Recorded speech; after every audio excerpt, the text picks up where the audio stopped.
সুপ্ৰভাত জনাইছোঁ সকলোকে। সকলো উঠিলেনে? মই গ্ৰীণ টি লৈ লৈছোঁ। গ্ৰীণ টি খাই খাই আপোনালোকৰ ওচৰলৈ আহি গৈছোঁ। আজি এই সুন্দৰ পুৱাতে আপোনালোকক আকৌ এটি মই আপোনালোকলৈ ধুনীয়া পইণ্ট লৈ আহিছোঁ। প্ৰতিজন ব্যক্তিৰে হয়তো বহুতৰ নাথাকিব পাৰে, মই এটা কথা কওঁ, আমাৰ প্ৰতিজন ব্যক্তিৰে এজন এজন আমাৰ সঁচা বন্ধু লাগে, সঁচাকৈ লাগে। সঁচা বন্ধু হ'ব পাৰে বা বান্ধৱী হ'ব পাৰে বা আপোনাৰ সংগীগৰাকী বিশ্বাসযোগ্যতা হোৱাটো আমি সকলোৱে বিচাৰোঁ, হয়নে? আৰু কিয় কৈছোঁ শুনক, কেতিয়াবা সংগীয়েও আজি দেখি আছোঁ ন সমাজত, সংগীক বা সংগীজনে বা সংগীগৰাকীয়ে দুজনে দুজনক প্ৰতাৰণা কৰা দেখোঁ বা একদম মানে কি হৈ গৈছে আৰু দেখি আছে। মই এটা কথা ক'ব বিচাৰিছোঁ, শুনকচোন। জীৱনত এজন সঁচাকৈ বিশ্বাসী বন্ধু বাছি লোৱা, যিজন বন্ধুৱে তোমাৰ জীৱনত তোমাৰ দুখত অন্ততঃ তোমাক টকা পইচা দি সহায় নকৰিবও পাৰে, কিন্তু তোমাৰ ওচৰত যেন খাৰা হ'ব পাৰে, তোমাক হয়তো সাহস দিব পাৰে যে এইটো এনেকৈ কৰাচোন বা এইটো এনেকৈ নকৰিবা, হয়নে?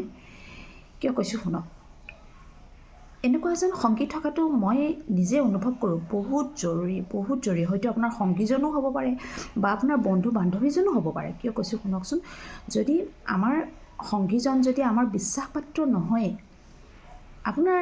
আপুনি কেনেকৈ আগবাঢ়ি যাব কওকচোন? এটা কথা মই ক'ব বিচাৰিছোঁ, মই নিজকে বৰ ভাল বুলি ক'বলৈ যোৱা নাই, কিন্তু এটা কথা, যোনে আপোনাক যিটো কথা কয় সেই কথাটো আমি ৰাখিব পাৰিব লাগে, ধৰি ৰাখিব পৰা ক্ষমতাটো থাকিব লাগে। কিয় কৈছোঁ, কেতিয়াবা কি কয়, এজনে যেতিয়া আমাক কৈ দিয়ে সেই কথাষাৰ আকৌ আমি বেলেগক কৈ দিওঁ, হয়নে? কিন্তু যিজনে আপোনাক কথাষাৰ কয় যে তই এই কথাষাৰ নকবি, আপোনাক কিমান বিশ্বাসত কয়, সেই বিশ্বাসটো ভংগ কৰি দিয়া হয়, হয়নে? তেনেকুৱা বন্ধু আমাক নালাগে। তেনেকুৱা সঁচা বন্ধুত পৰেনে বাৰু? তেওঁ কেতিয়াও নপৰে। সেইকাৰণে এটা কথা ক'ব বিচাৰিছোঁ, সঁচা বন্ধু সঁচাত পৰিণত হ'ব লাগে। সঁচা বন্ধু আমাৰ সদায় বিপদৰ বন্ধু। আৰু বন্ধু হওক বা বান্ধৱী হওক বা আপোনাৰ সংগীগৰাকীয়ে হওক, যদি আপোনাৰ লগত বহুত ভাল, কেতিয়াবা কিবা সময়ৰ সূত্ৰে আপোনাৰ লগত কিবা কাৰণত বেয়াও হৈ যাব পাৰে, বেয়া হৈ গ'ল যেনিবা, তাৰ পিছতে যেন আপোনাৰ যিমান কথা আপোনাৰ লগত, আপোনাৰ কিছুমান নক'বলগীয়া কথাও যদি তেওঁ প্ৰকাশ কৰি দিয়ে, তেওঁ আপোনাৰ কেনেকৈ বিশ্বাসৰ বন্ধু হ'ব, কেনেকৈ আপোনাৰ বিশ্বাসৰ সংগীগৰাকী হ'ব বাৰু কওকচোন? হ'ব জানো? কেতিয়াও নহয়। সেইকাৰণে এটা কথাই ক'ব বিচাৰিছোঁ, যদি বিশ্বাসৰ বন্ধু হ'ব বিচৰা, বিশ্বাসৰ বন্ধুত্ব তালিকাত যিখিনি কৰিবলগীয়া, যিখিনি আমি নকৰিবলগীয়া, সেইখিনি আমি সকলোৱে জানো। সেই বিশ্বাসটো ৰাখিব পাৰিব লাগিব। বিশ্বাসটোৱে আচল বস্তু। আৰু এনেকুৱা বন্ধু আছে, মই এতিয়া এইমাত্ৰ কৈ গৈছোঁ যে টকা পইচা দি সহায় নকৰিবও আছে বা কৰিব নোৱাৰিব পাৰে। সেই বোলে যে তেওঁ বেয়া বা তেওঁ মোক সহায় কৰিব নাই পৰা কাৰণে তেওঁক মই আঁতৰাই দিছোঁ, সেইটো নহয়।